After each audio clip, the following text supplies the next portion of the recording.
Narayan, buenos días, mi hermano Swamiji. Narayan, buenos días, Paul.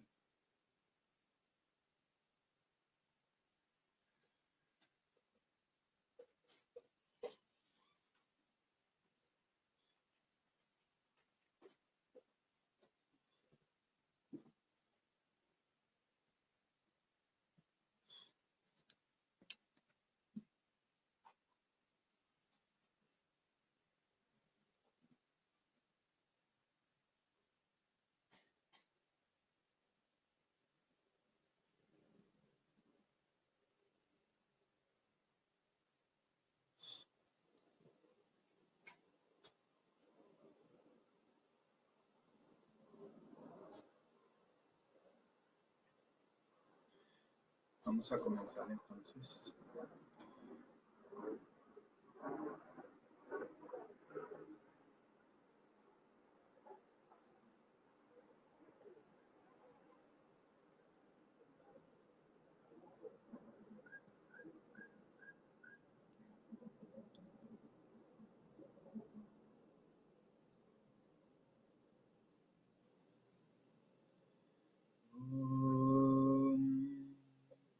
Gurur Brahma, Gurur Vishnu, Gurur Devo Maheshwara, Gurur Sakshat Param Brahma, Tasmai Shri Gurave Namaha.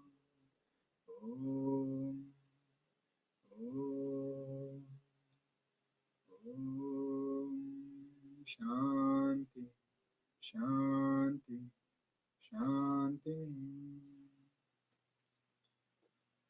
Continuamos entonces con el estudio del Ramayana, el Sri Ram Charitamanas de Goswami Tulsidas Ji. Estamos hablando de las causas del advenimiento del señor Ram y estamos en la historia de el rey Pratapavanu, que ya reencarnó como Ravan, su sabio consejero Dharmaruchi, reencarnó como su hermano Vibhishan, Kumbhakarna, ¿sí? Y como ya ellos, ejerciendo su función de demonios, están asolando el mundo, haciendo sufrir a la gente, a las poblaciones, con escasez, con todo, sobre todo no permitiéndoles hacer sus prácticas espirituales. ¿Okay? Entonces estábamos la semana pasada viendo que todos los dioses estaban consumidos por la inanición y estaban sumamente débiles, porque Ravan dio la orden, envió a Meghanad, a su hermano, a su hijo Meghanad, a que incitara aún una mayor violencia con más fuerza en contra de los dioses. Y le dijo, los dioses son firmes en el combate, poderosos, y se sienten sumamente orgullosos de sus habilidades para guerrear. Así que ve, conquístalos en la batalla y tráemelos encadenados. El hijo inmediatamente se levantó, se inclinó ante los comandos de su padre y procedió a cumplirlos. De esta manera, Ravan dio todas las órdenes y él mismo se abalanzó al combate, mazo en mano. Conforme Ravan, el de 10 cabezas, marchaba, la tierra tembló y sus retumbar hizo que las mujeres embarazadas abortaran. Escuchando del furioso acercarse de Raban, los dioses mismos empezaron a buscar refugio en las cuevas del monte Sumeru. Cuando Raban, el de 10 caras, invadió sus bellos reinos de los guardianes de las 10 esquinas, encontró que todos estaban vacíos. Una y otra vez rugió ferozmente como un león y retó a los dioses a que le enfrentaran en batalla, ofendiéndolos. Enloquecido por su sed de sangre, él atravesó todo el mundo en busca de alguien que se atreviera a combatir con él, pero en ningún lugar encontró rivales. El dios del sol, el dios de la luna, el dios del viento, el dios del agua, es decir, Surya, Chandra, Vayu, Sagar, los dioses de la riqueza y del fuego, es decir, Agni y Kuber, el dios del tiempo y la muerte, es decir, Yama, y todos los demás dioses a quienes se les había encargado el mundo, no estaban por ningún lado. Kinaras, siddhas, hombres, dioses y nagas, todos se habían escondido habilidosamente. Todos los seres encarnados presentes en esta creación de Brahma, fueran varones o mujeres, se entregaron, se rindieron ante la voluntad de Ravan.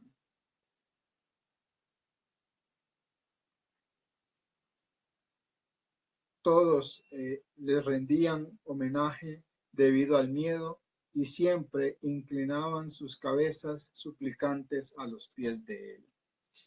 Por el poder de su brazo, él subyugó al universo entero y no dejó a nadie independiente.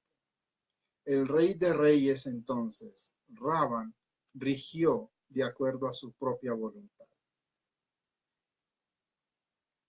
Ganó por el poder de sus brazos y desposó a las hijas de dioses, yakshas, gandharvas, seres humanos, kinaras y nagas, así como muchas otras mujeres excelentes y hermosísimas.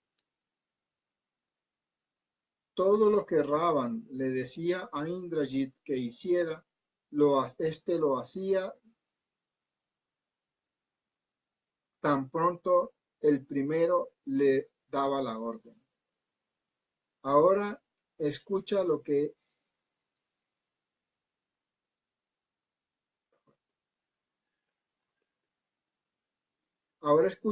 hicieron aquellos que habían recibido sus órdenes antes. Toda la hueste de demonios, pecaminosos en su corazón y de aspecto terrible, se dedicaron a atormentar el cielo, vagaban por las noches y hacían ultrajes de toda clase, asumiendo diversas formas a través de su poder ilusorio. Ellos actuaron de todas las formas posibles contrarias a los Vedas e hicieron todo lo que estaba en su poder para acabar con la religión. Cuando ellos encontraban una vaca o un brahmana, inmediatamente le incendiaban aquella ciudad, pueblo o aldea. Por consiguiente, dejaron de verse los actos meritorios en todas partes. Nadie rendía tributo a los dioses, a los brahmanas y al maestro espiritual. No había devoción hacia el señor Hari, no habían ritos espirituales ni de sacrificios, no se hacía ningún tipo de austeridad y no se desarrollaba ninguna sabiduría espiritual. Nadie, ni siquiera en sueños, podía pensar en llegar a escuchar de los Vedas o de los Puranas. Si siquiera se llegaba a escuchar hablar de lo que es japa, la meditación japa, yoga, el control de la mente, el desentendimiento, la penitencia o la ofrenda a los dioses, y entraba a los oídos de Ravan esa información, inmediatamente él se ponía de pie y se abalanzaba para detenerlos. Él no permitía ninguna de estas actividades y destruía todo en lo que llegase a poner sus manos. Todo aquello lo que llegase al control de Ravan quedaba destruido. Tal era la corrupción en el mundo, que no se hablaba ni se escuchaba de lo que es la piedad por ningún lado. Quien quiera que recitaba los Vedas o los Puranas era intimidado de diversas maneras y enviado inmediatamente al exilio. Los terribles ultrajes que los demonios hicieron están más allá de toda descripción. No hay límite a las acciones malignas de aquellos quienes han tomado a la violencia como su estandarte y su filosofía de vida. Es decir, cuando el individuo se torna sumamente egoísta y egocéntrico, inevitablemente él se va a volver violento. ¿Por qué? Porque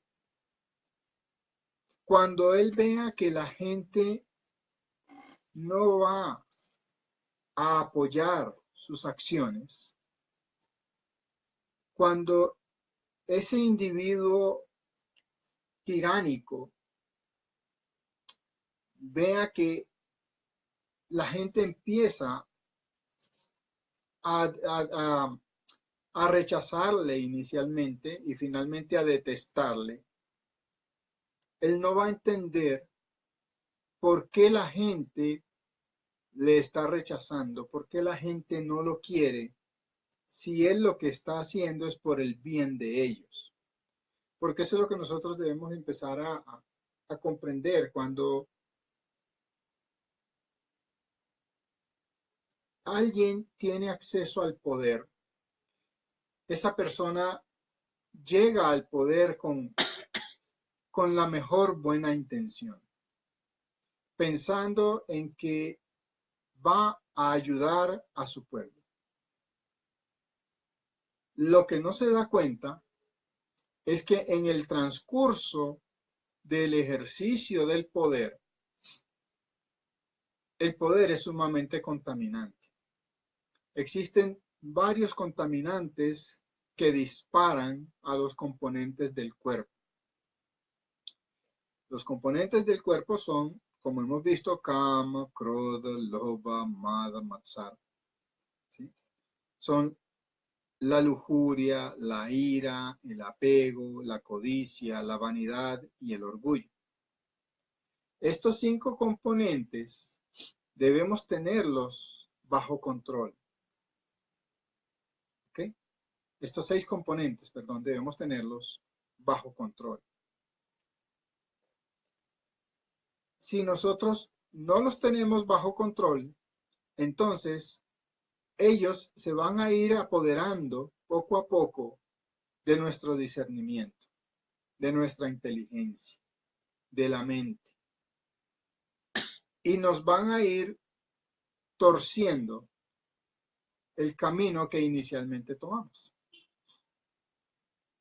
Existen ciertos contaminantes que contribuyen grandemente a que estos 6 componentes del cuerpo se desbalanceen. Esos contaminantes son el poder, la fama y la riqueza.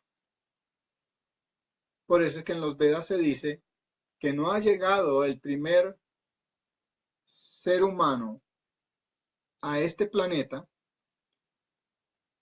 que no haya sido contaminado por el poder, por la fama o por la riqueza. ¿Cuál es el contaminante? ¿La riqueza en sí misma, la fama o el poder? No.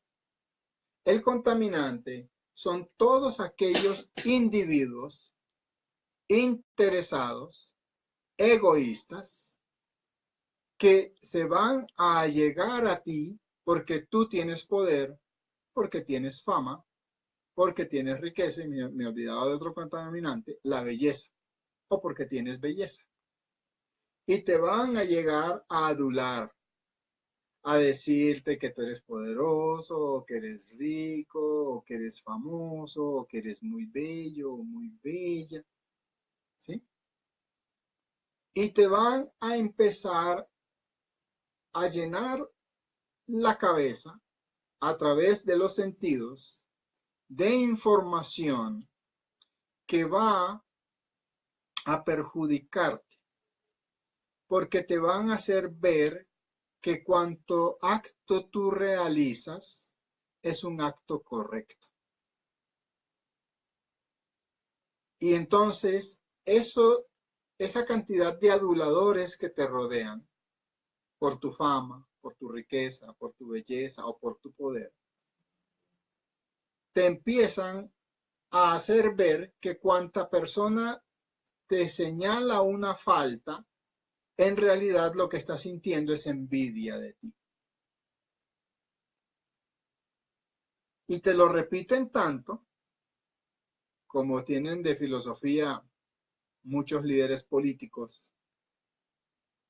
Una mentira repetida 1000 veces se vuelve verdad. Como te lo repiten tanto, tú terminas creyendo que eso es cierto. Y entonces empiezas a considerar que los aduladores que te alaban todo lo que tú haces, correcto o incorrecto, son tus verdaderos amigos. Y que aquellos que te señalan lo que no está correcto son tus enemigos. Y entonces empiezas a quitar de tu círculo de amigos, de consejeros, a aquellos los que no aprueban todo lo que tú haces. Y ahí empezó la contaminación. Porque a partir de ese momento, entonces tú te vas a desviar del sendero correcto. Porque uno necesita de amigos verdaderos, sabios consejeros, que te señalen qué faltas está cometiendo uno para uno mantenerse dentro de la senda de la corrección.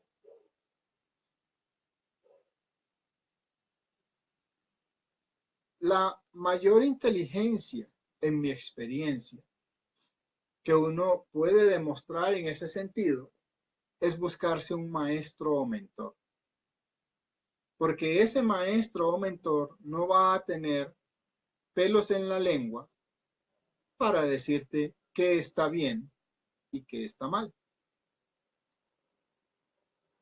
El problema está en que cuando el individuo alcanza poder, alcanza fama, alcanza riqueza o tiene mucha belleza,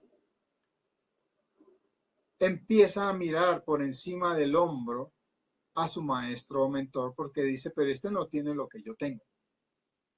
No se da cuenta que él está teniendo eso porque su maestro es quien le permitió llegar a tener eso. Fue quien le llevó a tener eso. Y esa es la perspectiva que uno jamás debe perder en la vida. Si yo tengo un maestro, sobre todo si es un maestro espiritual, es mi gurú, yo debo estar rendido a los pies de mi gurú durante todo el resto de esa encarnación. Porque el momento en el que yo me desconecte de mi gurú, en ese instante extravié el camino. El individuo, por eso, debe tomar a un maestro y quedarse a sus pies en su escuela hasta que el maestro le diga: o estás completo o ya no tengo nada más que enseñarte. En ese punto, debe mirar a su alrededor y si lo que ve le agrada, felicitaciones, llegaste a tu meta. Si lo que ves no te agrada, entonces, desde esa nueva perspectiva, desde ese nuevo punto de evolución en el que te encuentras, miras a quien esté en donde tú quieres estar y tomas a ese nuevo maestro, te rindes a sus pies y sigues con él hasta que ese nuevo maestro te vuelva a decir: ya estás completo o no tengo nada más que enseñarte. Ahí nuevamente miras alrededor y si estás en donde querías estar, llegaste a tu meta. Pero no vayas a cometer el error de soltar a tu maestro. No, sigue con él, esté encarnado o no esté encarnado ya más. Sigue manteniendo dentro de tu marco de referencia, de filosofía de vida, que ese maestro sigue dirigiéndote, sigue llevando y dándole una dirección a tu vida. ¿Por qué? Porque si cometemos el error de quitar la figura del gurú como un parámetro de referencia, entonces el ego va a entrar en sustitución de esa figura y va a empezar a mal aconsejarnos. Y automáticamente nos habremos desviado de la senda. Si mantenemos ante nosotros la imagen del gurú, automáticamente nos sacamos a nosotros de la ecuación. Porque tenemos a quien rendirle cuentas, porque tenemos ante quién ser responsables, porque tenemos un, ¿cómo se dice eso? Un patrón de referencia, de conducta, de corrección, de espiritualidad, de sabiduría, de discernimiento, al cual siempre vamos a dirigirnos, al cual siempre vamos a acercarnos en búsqueda de una orientación, de una guía. Y entonces, vamos a decirlo así, desde el punto de vista de la psicología transaccional, creamos ese super yo, que es correcto, que es conectado con la divinidad, y por eso es importante que uno como discípulo llegue al punto en que considere a su gurú Dios mismo. Porque entonces si yo le doy a mi gurú la potestad de ser Dios mismo, entonces el super yo que estoy creando ahí es un super yo correcto, supremamente sabio, amoroso, compasivo, con todas las virtudes que yo le adoso, le entrego, le otorgo a esa figura que yo llamo Dios. Y entonces, automáticamente, cuando yo voy a estar consultando a esa figura, yo voy a estar siempre recibiendo la respuesta correcta. Por esa razón, cuando entran estos 4 contaminantes en la vida del individuo y él empieza a escuchar a sus aduladores y él empieza a sentirse, yo soy poderoso, o yo soy rico o rica, soy millonario, puedo hacer lo que me dé la gana, o soy famoso y entonces todo el mundo donde quiera que voy quieren mis autógrafos. Oh, ¿quién soy yo, Dios mío? ¿Eh? O soy tan bello que, mejor dicho, todo el mundo me quiere dar carros, casas para tener un rato de placer conmigo. Entonces me empiezo yo a sentir que yo soy el Todopoderoso. Y entonces esa imagen de Dios ya no la veo afuera, sino que adivina dónde la veo. Empiezo a sentirme que yo soy Dios. ¿Cómo le llaman eso en psicología transaccional? Complejo mesiánico. Yo me siento que yo soy el Mesías. Soy Dios mismo sobre la tierra. Puedo hacer y deshacer lo que se me dé la regalada gana.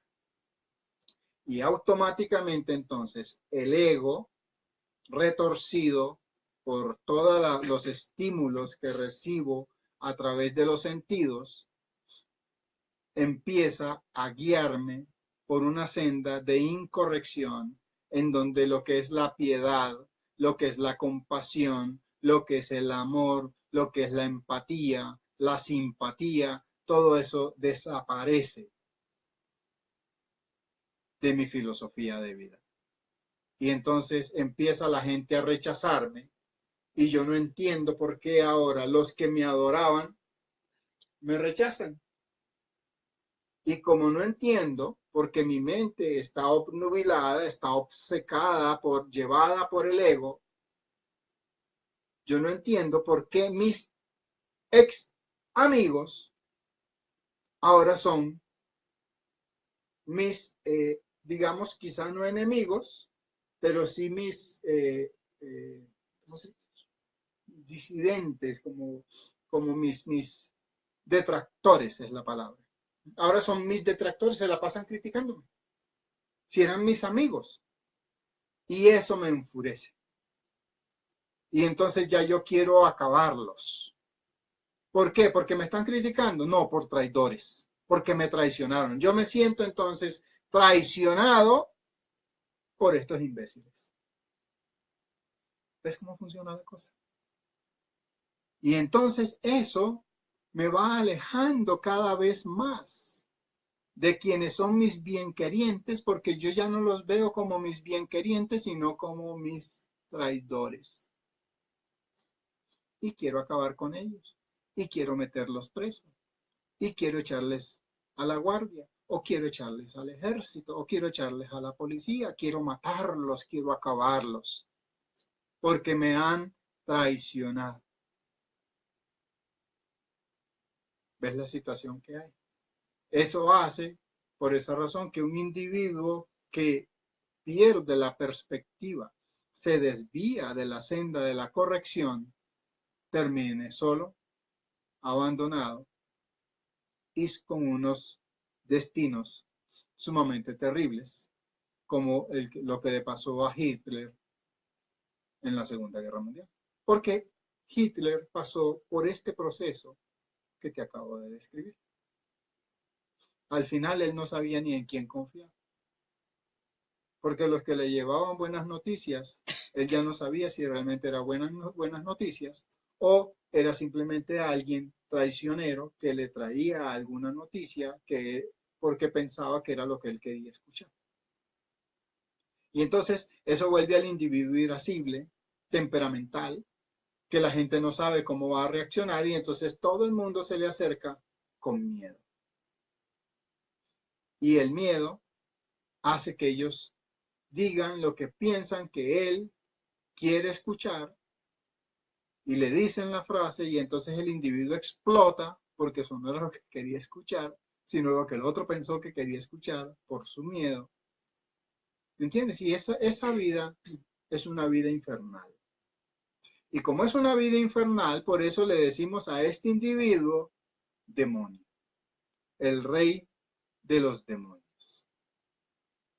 No porque nosotros satanicemos a ningún gobernante que caiga en ser tirano, sino porque el pobrecito, nosotros sentimos compasión de un gobernante que haga eso, porque el pobrecito tiene de todo, excepto paz, excepto amor y armonía, que son los tres componentes que pueden acabar con cualquier contaminación que genere la riqueza, el poder, la belleza o la fama.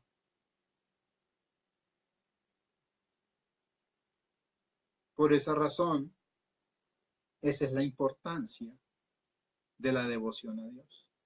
Porque en la medida en que yo mantengo mi devoción a Dios, mantengo a estos 6 componentes bajo control.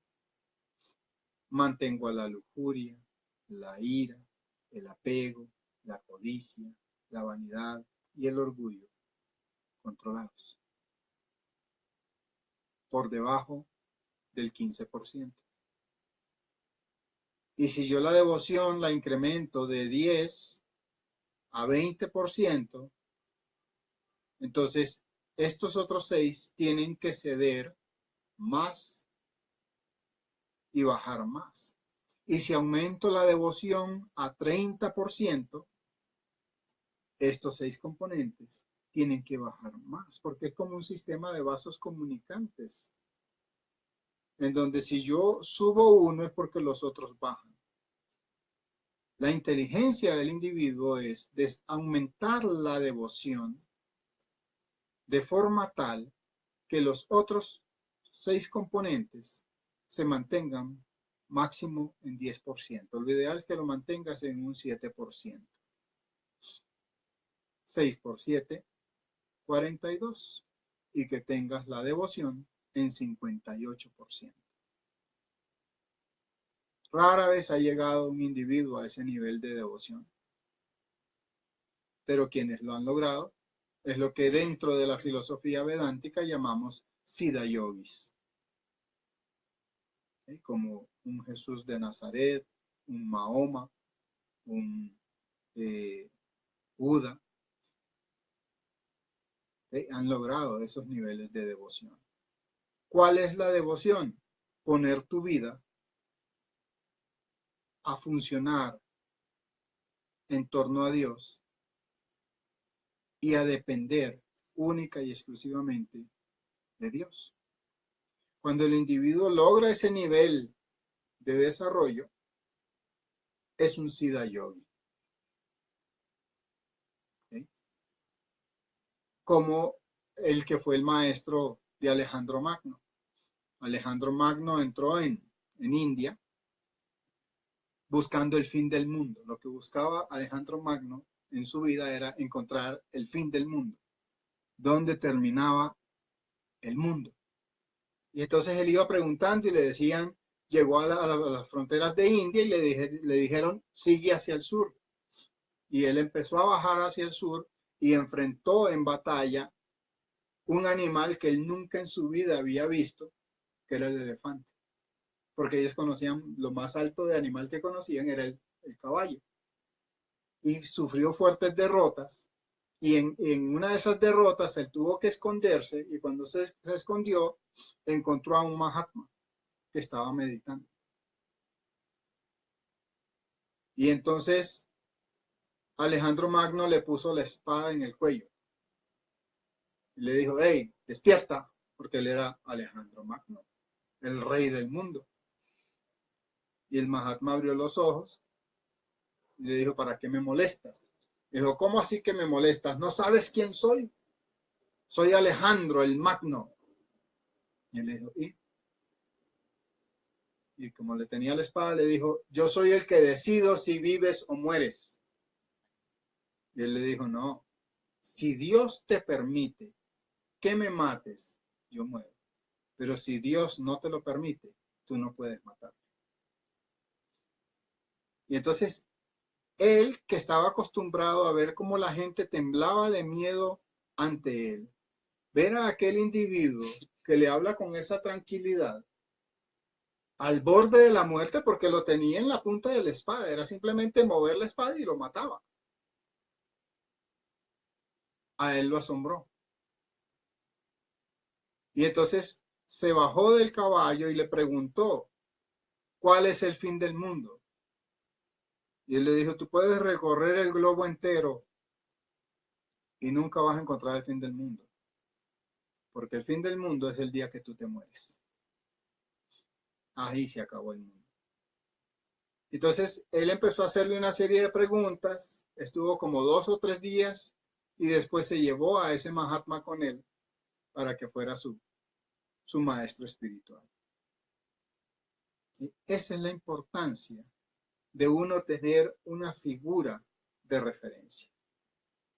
Porque si yo no tengo esa figura de referencia, que es el maestro espiritual, pues yo voy a hacer lo que a mi buen saber y entender es lo correcto.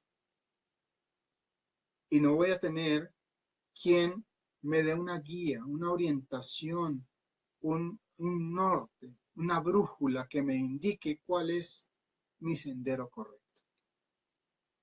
Esa es la importancia de un gurú espiritual. Como ustedes ven, Ravan prohibió todo tipo de actividad espiritual, pero él y su camarilla sí seguían haciendo prácticas espirituales para seguir acumulando poder. Esa es la filosofía de vida de aquel que se pierde, llevado por los malos consejos y llevado por su propio ego. Que él no tolera que nadie haga lo que él hace. Y eso es lo que lo convierte en un tirano, un dictador.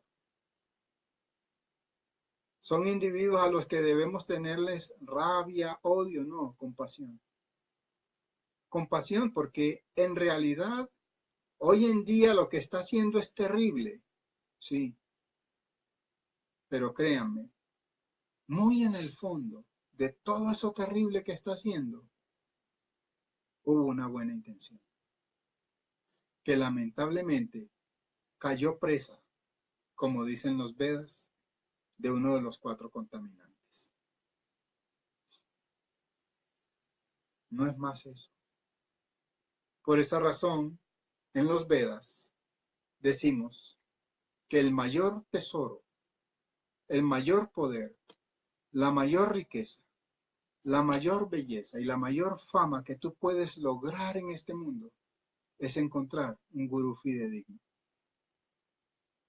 Pero más importante que encontrarlo, tener tú el buen karma de rendirte a sus pies, de entregar tu ego, renunciar a tu ego y rendirte a los pies de ese gurú fidedigno que te lleve en el proceso del desarrollo espiritual a tener un discernimiento adecuado. Pero mi sincero consejo es, aun cuando llegues, no cometas el error de Ravan, de soltar a tu gurú y sentir que tú eres más poderoso que tu gurú. No, siempre mantén los pies de loto de tu gurú sobre tu cabeza. Que él sea siempre superior a ti. Esa filosofía occidental de el discípulo supera al maestro ha sido la causante de tantos problemas en la vida de la gente en Occidente. Porque puede que el discípulo supere al maestro, pero en su mente y en su filosofía de vida, él debe tener siempre claro que él jamás va a ser más grande que su maestro. Porque así, vamos a ponerlo así, él tenga 100 discípulos iluminados, el gurú de él solo tenga 3 más, aparte del discípulo que tiene 100, el gurú de él tiene 104 discípulos iluminados, así que él tiene más. Siempre tu gurú va a ser superior a ti. Y eso es lo que uno debe tener claro. Siempre tener ante ti una imagen de respeto, una imagen que te inspire a mantenerte dentro de la senda de la corrección. Eso es lo que llamamos devoción. Y la devoción, lo primero que engendra es humildad. Y cuando hay humildad, el individuo no se descarría nunca, no se desvía nunca de la senda de la corrección. Y quien se mantiene en la senda de la corrección, inevitablemente va a ser feliz. Eso es lo que yo quería decirles hoy.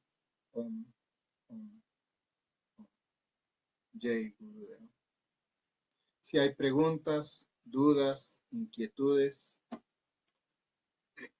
pónganlas en el chat y yo se las voy respondiendo.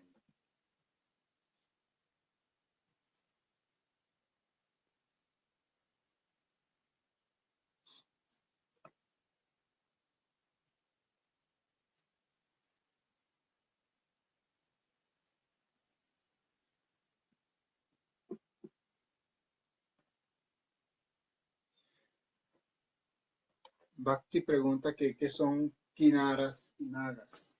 Son seres que existen en otros planos o en otros planetas. ¿Okay? Son otras criaturas que existen, bien sea en el plano astral, e incluso puede ser que, por ejemplo, en Marte hay vida. Lo que pasa es que en Marte no vamos a encontrar pues seres humanos así como nosotros, sino que son otra forma de vida y está en el plano astral. Por eso tú ves Marte y si lo ves desde el punto de vista físico, pues Marte es un planeta rojo, desierto, todo lleno de desierto. Pero si tú vas en el plano astral a Marte, hay palacios, jardines hermosos y gente preciosa. Grandes guerreros. Por eso Marte es lo que en la mitología se llama el dios de la guerra. Porque los guerreros grandes van a vivir allá en Marte. Entonces, kinaras, nagas, son todo este tipo de criaturas, lo que llamamos hadas, duendes, elfos, orcos. Criaturas que existen en el plano astral o que existen en otros planetas. ¿Alguna otra pregunta?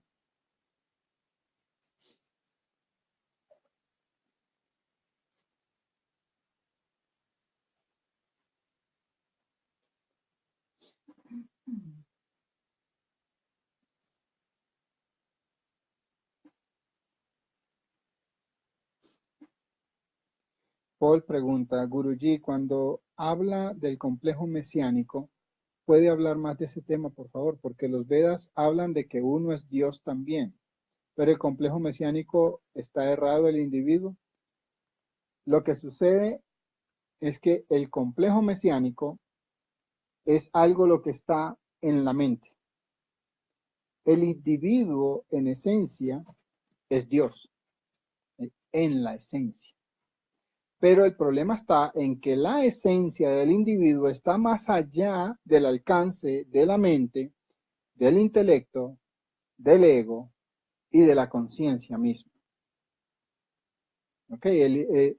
Cuando el individuo trasciende la mente, es decir, cesan los pensamientos y la mente misma desaparece. Cuando el individuo trasciende todo discernimiento, es decir, ya no trata de entender a Dios, lo que es Dios, cuando el individuo trasciende la conciencia misma, es decir, no trata de sentirse, es que yo soy espiritual, es que yo soy muy avanzado, sino que cesa todo tipo de pensamiento a través de una técnica como la mantra yoga meditación, que es la que yo conozco y es por tanto es de la que hablo, controlo la mente, ceso los pensamientos y hago que la mente misma desaparezca.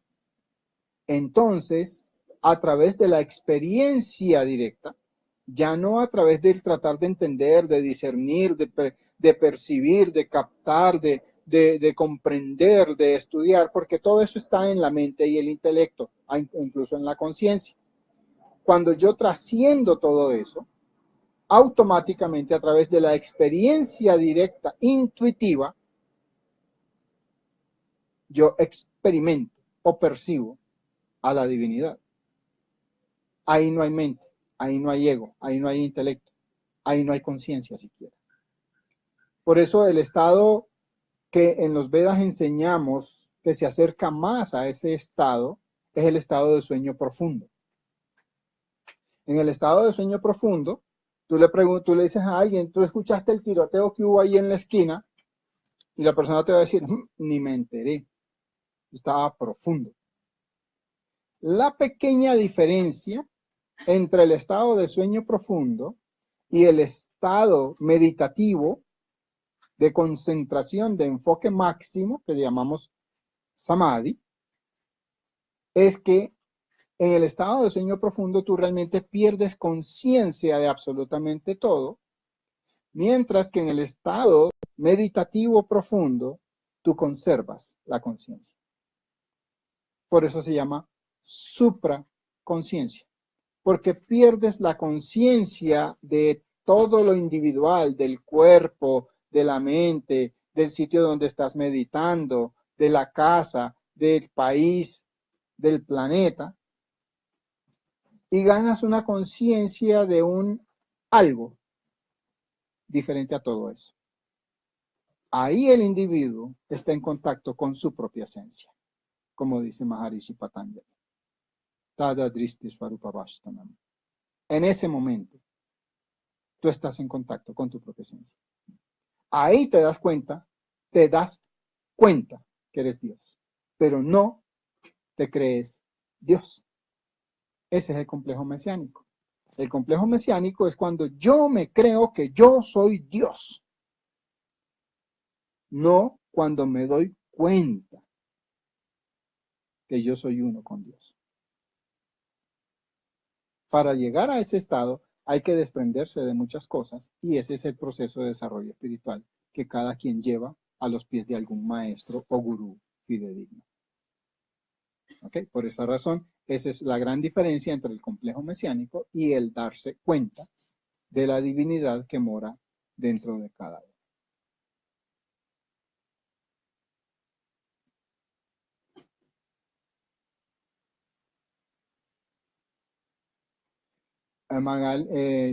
Radharani pregunta, Pranam Guruji, en el caso de Vibhishan, que era el hermano de Ravan, que adoraba al señor Jain, a él lo dejaban porque estaba en la rosca de la familia de Ravan, ¿correcto? Y porque lo hacía medio a escondidas. Pero no iban a matar a Vibhishan porque era su hermano. A él lo dejaban porque estaba dentro de la rosca. Lo malo de la rosca es no estar en ella. Y eso es lo que sucede pues con los demonios, porque pues ellos, solo su camarilla debe beneficiarse, todos los demás que sufran. Nilton pregunta, Guruji, ¿uno solo a qué grado de devoción llega adorando a la deidad de Shiva? Puedes llegar al máximo grado de devoción adorando al señor Shiva porque él es la máxima deidad. ¿Sí? El grado de devoción al que uno llega, Nilton, depende más que todo de qué tanto uno renuncia al ego. El ego es hermoso, es maravilloso porque es el vehículo que te permite progresar, depurar tu mente, depurar tu intelecto, depurarse él mismo y te lleva a las puertas de la divinidad. Pero si no lo limpiamos adecuadamente, nos lleva a las puertas del infierno. El ego es el que te permite o vivir en el cielo o vivir en el infierno.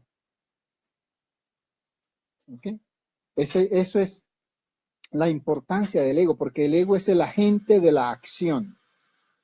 El ego es el que me permite a mí estar aquí con este cuerpo físico mostrándote la verdad. Si yo suelto el ego, automáticamente ya no puedo sostener este cuerpo manifestado. Tengo que desecharlo, tengo que destruirlo. La única manera en que yo quede acá, mira, te lo estoy diciendo, yo, ese es el ego, ¿sí? A través del ego. El ego es el vehículo que me permite a mí estar en este momento transmitiéndoles a ustedes la enseñanza, para que ustedes sean felices, se encuentren a sí mismos, se den cuenta que son la divinidad misma, pero de la manera correcta, sin creerse la divinidad, sino darse cuenta, despertando a esa percepción profunda. Pero si suelto el ego, entonces automáticamente este cuerpo ya no puede existir más. Tengo que deshacerlo. Esa es la importancia del ego. Si yo mantengo el ego cristalino, transparente, inmaculado, impoluto, entonces la divinidad se puede manifestar directamente a través de este cuerpo. Pero si yo contamino el ego, dejando que alguno de los 6 componentes del cuerpo se dispare y abandonando la senda de la devoción, de estar rendido a los pies del loto de mi gurú, entonces automáticamente la divinidad, como el ego está sucio, ese vidrio a través del cual la divinidad refleja su luz, al estar sucio el vidrio, ya la luz divina no se manifiesta tanto.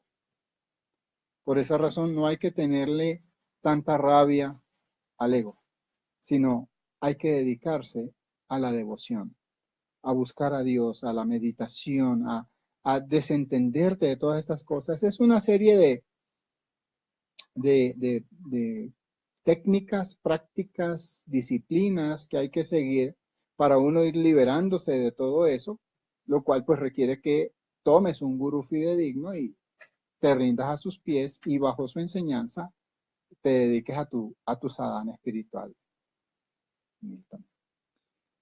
Paul dice, pero uno es el escritor de su propio guión. Correcto. La mayor trampa que puso Brahma en este universo, en mi criterio, es lo que se llama el libre albedrío. Entre más tú quieres ejercer el libre albedrío, más esclavo eres. Entre más renuncias al libre albedrío para entregarte a la voluntad de Dios, más libre eres. Ese fue el truco que puso Brahma ahí, ese truquito de dados. Entre más el individuo quiere tener el ejercicio de su libre albedrío, más esclavo es.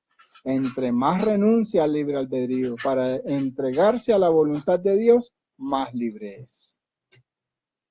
Porque ya eso es enseñanza privada dentro de la orden monástica de Shankaracharya, lo que es el mundo de la, ilusorio que es este universo y lo que realmente existe, que es lo que llamamos el Atman, que la traducción correcta sería la existencia verdadera. Llegar a entender eso, pero pues para eso ya, para poder enseñarte eso, tienes que estar dentro de la escuela y por eso no lo puedo enseñar aquí a nivel público. Guruji, otra inquietud, dice Yamuna, si Ravan adora a Dios en búsqueda de poder, igualmente Dios se compadeció y lo acaba en la forma de Ram y se funde en él. Y en el caso de Ravan, cuando hacía en el sadhana, aún en el caso de los que son egoístas, la puya igualmente cumple la función de purificar la mente, aún la más contaminada. La sadhana espiritual siempre va a purificar la mente. siempre te va a dar poder. ¿Ok? Pero eso no significa que te va a dar pureza. ¿Ok? Tú vas a tener una mente purificada, o sea, un intelecto. Por eso a Raban se le dice el de 10 cabezas. No es que Raban tuviera 10 cabezas, sino que el tipo tenía la inteligencia de 10 personas juntas. Raban, el de 20 brazos. No es que Raban tuviera 20 brazos, el tipo tenía 2 brazos. Pero la fuerza de sus brazos, la fuerza de cada brazo era como que la fuerza de 10 brazos juntos. Por eso se le dice el de 10 cabezas y el de 20 brazos. ¿Ok?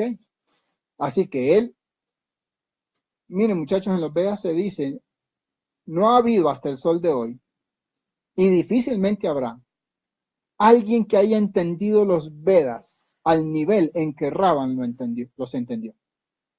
Imagínense la inteligencia del hombre. Así que su mente era sumamente desarrollada.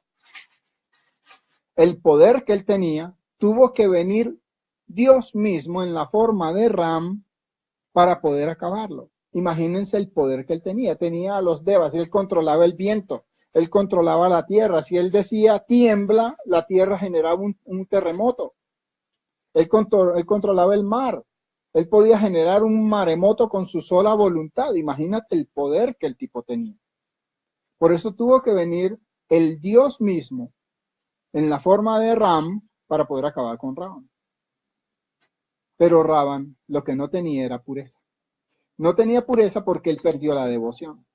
Él se creyó más poderoso que Dios, porque cuando él vio al señor Ram lo menospreció. Hasta que él lo enfrenta en combate y se da cuenta que no va a poder con ese hombrecito.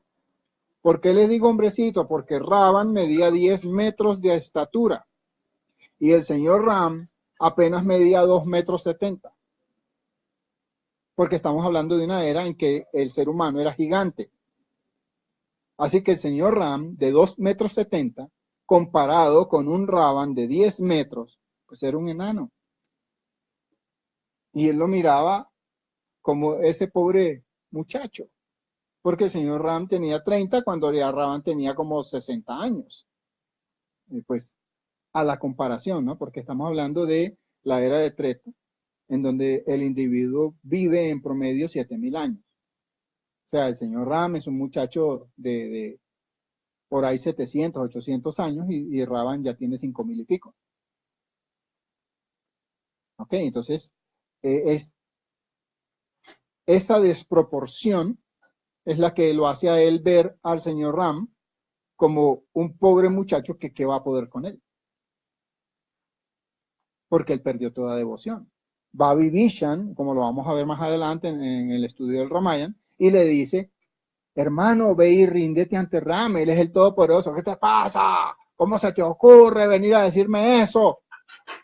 Vete de aquí. Y Vibhishan sí se va y se rinde ante el señor Ram. Y por eso Vibhishan termina siendo el rey de Lanka. Ok, pero él tenía un intelecto súper desarrollado. Él tenía muchísimo poder, tenía una mente pura, transparente, cristalina, pero no sagrada, no una mente devocional. ¿Ok? Pues, dicho así, tenía mucho desarrollo intelectual, un gran erudito, pero nada espiritual. Su mente estaba sumamente contaminada. ¿Por qué? Porque faltaba el ingrediente fundamental, la devoción. No es lo mismo tener una mente desarrollada que tener una mente pura. ¿Okay? La puya te va a dar una mente desarrollada. La pureza viene de dentro. Esa no te la puede dar la sadhana espiritual, sino tu propia devoción. La devoción, la sadhana espiritual con devoción genera pureza. La sadhana espiritual sin devoción genera poder. ¿Cómo lo uses? Eso es lo que te va a volver o un Mahatma o un demonio. Yoti pregunta, Pranam, ¿podemos inferir que Bhakti crece y la identificación con el ego disminuye? ¿Cómo lo sabemos? ¿Usted nos lo dice o cómo podemos identificar eso? No, ningún gurú te va a alimentar el ego, ¿me entiendes? Ningún gurú te va a decir, estás progresando, tienes más devoción, tienes menos devoción. No, el gurú te va a dar madera, punto. Porque la madera es la que purifica el ego, la que depura el ego. Todo el problema del individuo es el ego. Entre más yo me deje llevar por el ego, más problemas voy a tener.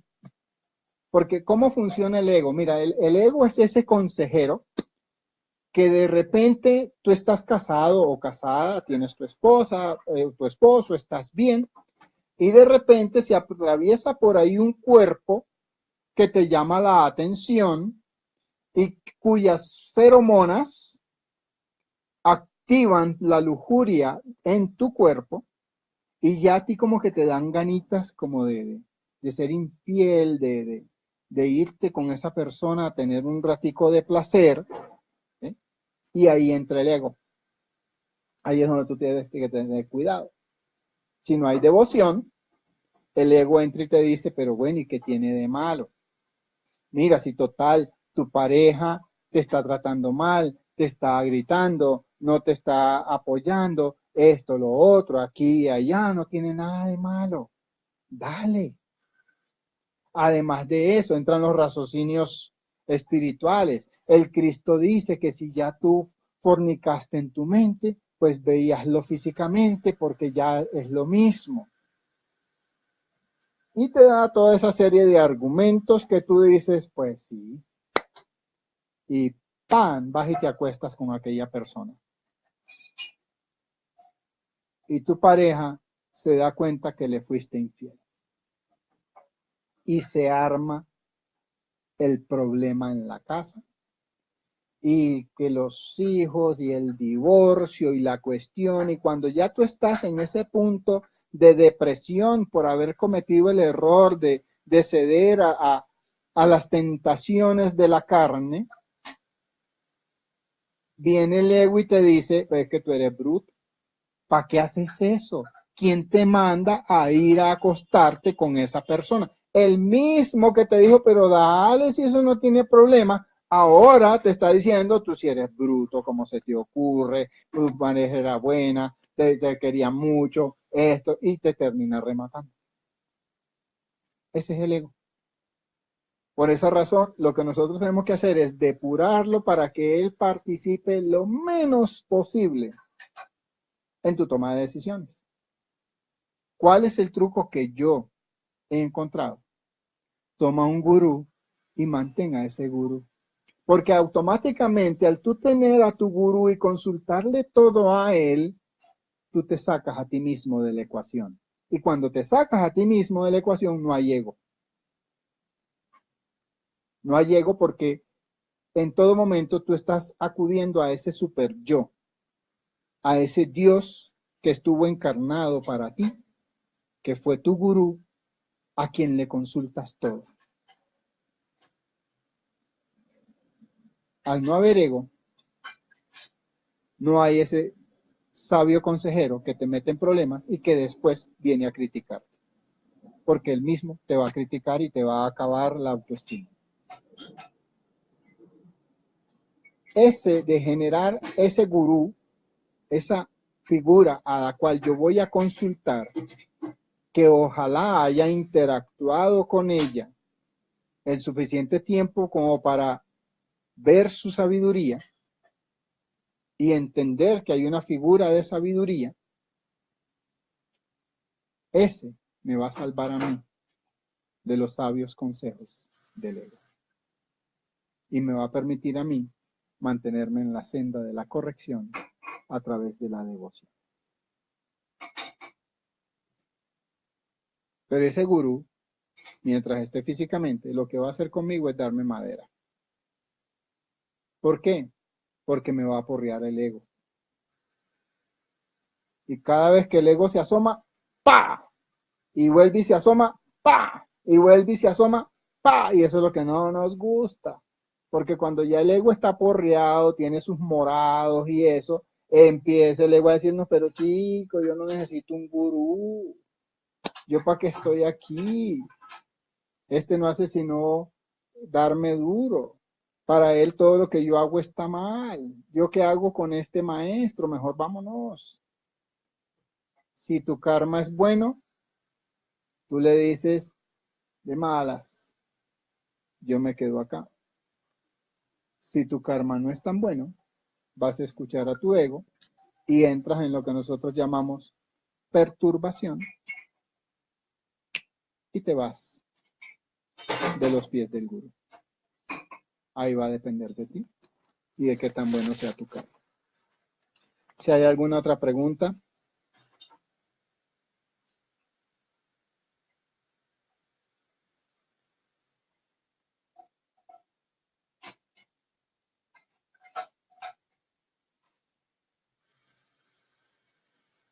Excelente pregunta, Nilton.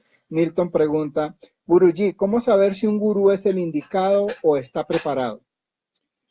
Esa pregunta, esa misma pregunta yo se la hice a mi gurú, Nilton, y entonces te lo voy a contestar como él me la contestó. Me dijo una vez un hombre que era un ladrón, desesperado, se fue a esconder a la montaña porque ya la policía lo buscaba en todas las ciudades. En ese mismo momento, una pareja de esposos muy devotos del señor Shiva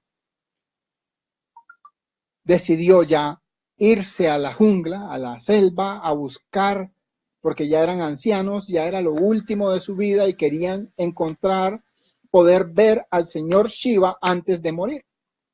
Y entonces se fueron. El ladrón los vio que llevaban sus pertenencias, lo que les quedaba, porque pues tenían oro y eso y joyas, y llevaban todo eso para ofrendárselo al señor Shiva. El ladrón los escuchó hablar, y entonces lo que hizo el ladrón fue que se puso su traje naranja, subió un poquito más allá en la montaña, y se sentó en el camino en el que sabía que iba a pasar esta pareja de ancianos. Y cuando los vio venir, entonces se sentó en meditación. Tal. Los ancianitos lo ven y llegan donde él, le hacen el pranama. Ay, Guruji, usted podría por favor llevarnos a ver al señor Shiva. Y él les dijo, claro que sí, yo los llevo a que conozcan a mi señor Shiva. ¿Qué deben hacer? Tiéndanse en el suelo boca abajo, no se levanten de ahí hasta que yo les diga, pueden abrir los ojos y pueden mirar hacia arriba. El par de ancianitos se tendió boca abajo. El ladrón agarró las pertenencias y patitas, ¿para qué te quiero? Salió a correr, a perderse. En la emoción de que había logrado un gran botín con muchas joyas, se le olvidó que él estaba siendo buscado en las ciudades y bajó a la ciudad a vender las joyas e inmediatamente la policía lo atrapa. Y ¡pim! Para la cárcel. Y los viejitos allá en la montaña, ¿sí? Pasan 3 días con sus noches, los viejitos en la montaña, sin comer, sin beber, sin orinar, sin ir al baño a hacer del cuerpo. El guarda que cuida esa noche la celda donde está el ladrón preso, era muy devoto del señor Shiva, y esa noche tiene un sueño, durante su guardia se queda dormido, y tiene un sueño en donde el señor Shiva le dice, mira, necesito que agarres a este ladrón y lo lleves a un sitio que yo te voy a indicar, porque tengo allá a unos devotos pasando necesidades. Y entonces el guarda le dice, pero en donde yo le diga a mi jefe que yo soñé con usted estando de guardia, esto me va a causar problemas. Ve y díselo. Entonces el guardia pues era devoto, el señor Shiva se levanta al día siguiente, mi comandante, mire que anoche en la guardia me quedé dormido y tuve este sueño. Y el comandante le dice, en donde te vuelvas a quedar dormido en la guardia, te meto preso a ti junto con ese ladrón. Y bueno, no lo pudo llevar. Cuarto día que pasa. Y los viejitos allá, sin tomar nada, sin comer nada. El guardia llega y se vuelve a quedar dormido esa noche. Y otra vez el señor Shiva, necesito que lleves a este tipo para allá. Y él, pero mi señor, ¿no ve que le dije esto? ¿Cómo yo le digo? Dile. Al día siguiente, mi comandante, estamos en el quinto día, los viejitos allá. El señor Shiva vino, a mí no me vengas con tus cuentos del señor Shiva, chico, que te dije que no, no es no. Y si me vuelves a tocar ese tema, vas preso. Esa noche, otra vez el guarda vuelve a tener el sueño con el señor Shiva. Y él le dice, pero ya le he dicho, mi señor, y no me hace caso. Es más, ya me tiene amenazado que si en donde le vuelva a hablar del tema, voy yo para la cárcel. Dijo, dile que los exámenes que le hicieron a su mujer van a salir positivos. Ella tiene cáncer. Y que si él no te permite llevar a ese ladrón a donde yo quiero que lo lleves, en 3 días su mujer muere. Y si te permite llevar, yo le sano a la mujer. Se lo dices mañana. Y llegó mi comandante. Otra vez tú con tu sueño. Te volviste a quedar dormido. Sí, pero escúchame. ¿Qué? Su mujer, los exámenes que le están haciendo van a salir positivos. Ella tiene cáncer. Y el comandante quedó así. ¿Cómo tú sabes eso? Me lo dijo el señor Shiva. Que si usted me permite llevar a ese ladrón allá, estamos en el 7º día. Los viejitos allá. Sin comer, sin dormirse. Porque en cualquier momento el señor Shiva iba a llegar ahí. Si usted me permite llevarlo, el señor Shiva le cura a su mujer. Si usted no me permite llevarlo, en 3 días su mujer muere. Y el comandante le dijo, mira, yo en esas bobadas no creo, chico, pero por si acaso te voy a dejar llevarlo. El hombre agarró al ladrón, lo vistió de Mahatma otra vez, lo puso allá, y cuando estaba ahí, el señor Shiva se aparece. Y le dice al ladrón, diles que se pueden levantar. Y el ladrón le dice, hijos míos, se pueden levantar. Y los viejitos levantan la cabeza y ven al señor Shiva parado ante ellos. ¿Qué crees que hicieron los viejitos? Guruji, Guruji, gracias Guruji, usted nos trajo al señor Shiva.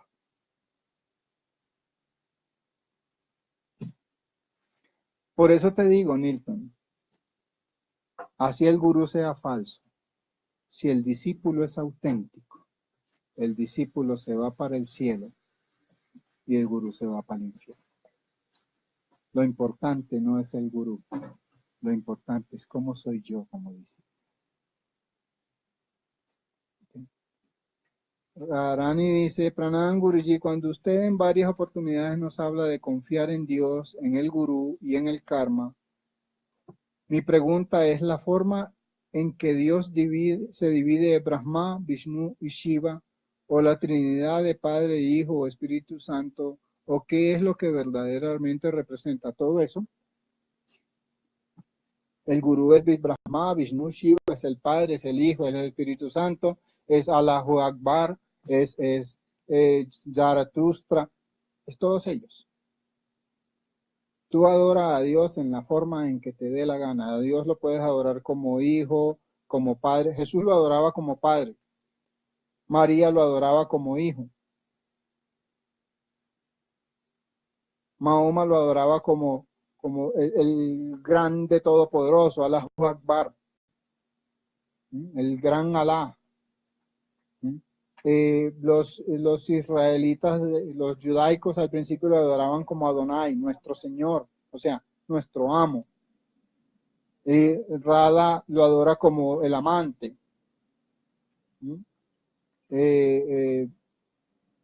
Se le puede ver como el amigo, como Arjun. Arjun lo adoraba como el amigo. Tú puedes adorar a Dios de la forma que sea. Lo puedes ver como el gurú, lo puedes ver como el discípulo. Vashishta lo adoró como discípulo. Fue Ram. Y él lo veía como su muchacho. Sandipani Muni lo veía a Krishna como su discípulo. Y lo adoró como su discípulo. Tú puedes adorar a Dios de la forma que quieras. Puedes adorar a uno solo, puedes adorar a los tres, puedes adorar a los tres en uno, puedes adorar todo el panteón de dioses, que es el Dios de la lluvia, el Dios de la montaña, el Dios del viento, el Dios de los árboles, el Dios de la tierra, el Dios del mar, el Dios del lago, el Dios del río, como quieras. Esa es la libertad que hay, por eso todo el mundo adora a Dios, porque Dios no se mete con nadie ni le dice a nadie eso está bien o eso está mal. Deja que cada quien haga lo que te dé la gana, porque eso es lo importante. ¿Ok? Adóralo. Eso es todo. Esa es la clave.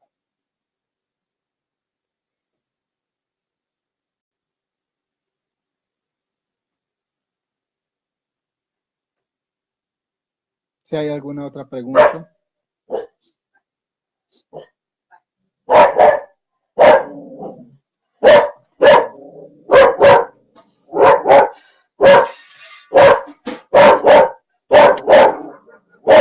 Si no hay más preguntas, ya llevamos hora y cuarto acá. Lo dejamos por ahí. Tienen un minutico si alguno tiene alguna otra pregunta antes de cerrar.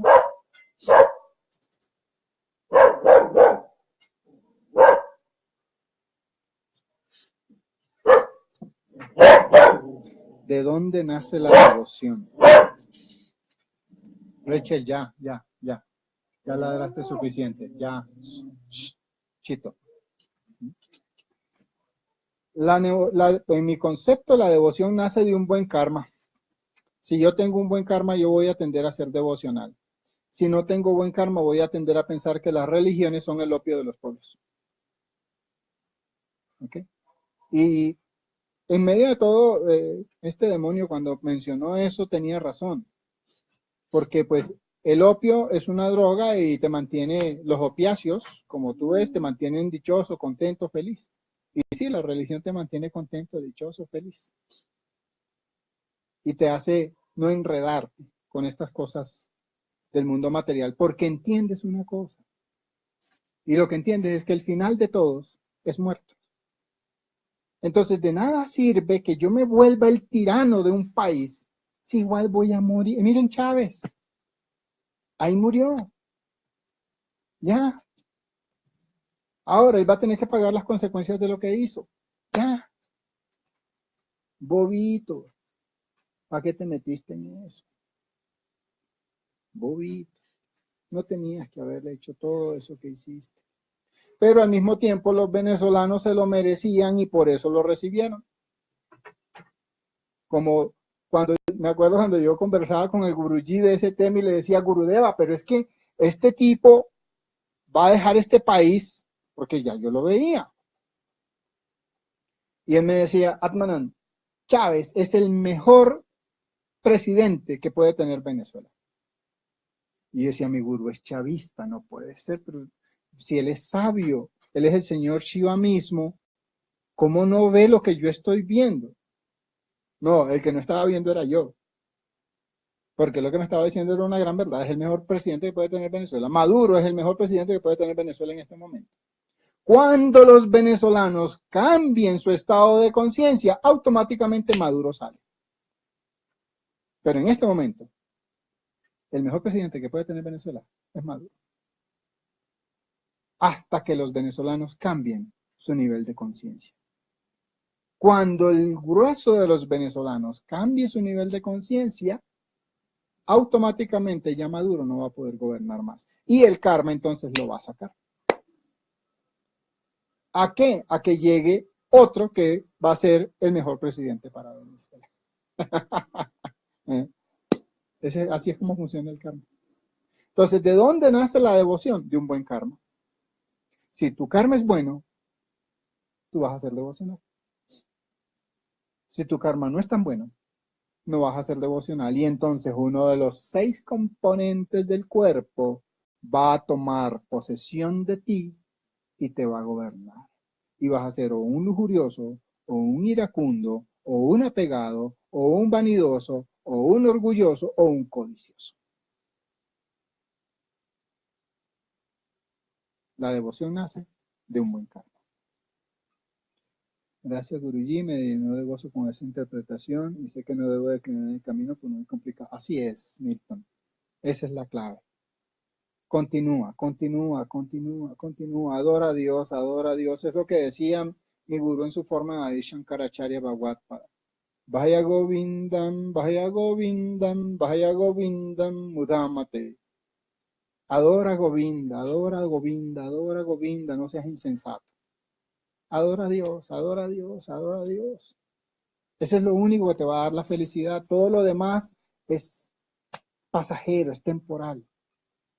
Si esta vida es pasajera, es temporal, pues disfrútala. Y la mejor manera de disfrutarla es a través de la devoción a Dios. Esa locura, porque para mí la espiritualidad es una locura, te va a hacer feliz. Y a fin de cuentas, eso es lo que yo deseo para todos ustedes, que sean felices. Que sean locos, ¿no? Para que se puedan ser felices. Solo los locos somos felices. Los cuerdos sufren mucho. El karma es la forma de pensar. Ah, ya vas entendiendo, Bhakti. Correcto. El karma es una forma de pensar, es tu filosofía de vida, exactamente. Si tienes una buena filosofía de vida, vas a ser devocional. Si tienes una mala filosofía de vida, no vas a ser devocional y vas a sufrir mucho. En este samsara, el océano de las emociones y de las sensaciones. Y ahí vas a vivir de la alegría, la tristeza, de la rabia, la tranquilidad. Samsara. El océano sacudiéndote para acá y para allá. Rama Devi. Una pregunta, si la madre Lakshmi surge del batido de los océanos, ¿de dónde surge Parvati? De las entrañas de la montaña. Cuando se baten los océanos, ocurre la deriva continental y las placas tectónicas chocan una contra la otra y ¡pum! Surge la montaña que es Parvati. Lakshmi surge del agua, de la leche, mejor dicho. Y Parvati surge de la tierra. ¿Alguna otra pregunta? Por eso Parvati es Girija, la hija de la montaña.